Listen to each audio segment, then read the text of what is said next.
এতিয়া মই বনাম বাঁহগাজ দি চিকেন। ল'ৰাই বোলে চিকেন খায়।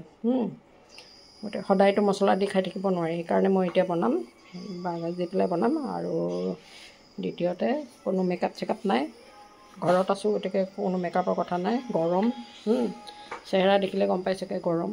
গতিকে এয়া বাকী এতিয়া মই ৰেডি কৰি লৈছোঁ।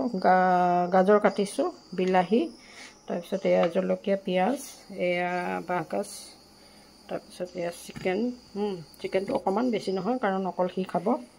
এইখিনি বনাম এতিয়া। বনাই হৈ যোৱাৰ পিছত তাক সোনকালে ফটোটো দিম, মানে ধুনীয়াকৈ। আগতে বনাই লওঁ, কোনো মছলা চছলা নাই। তেল দিছোঁ, নিদিয়া নহয়, কাৰণ তেল অকণ দি মাংসখিনি অকণমান বেছি নহয় ফ্ৰাই কৰি, গাজৰখিনি ফ্ৰাই কৰি, তাৰপিছত এতিয়া পানী দি মানে বইল কৰিম। তাৰপিছত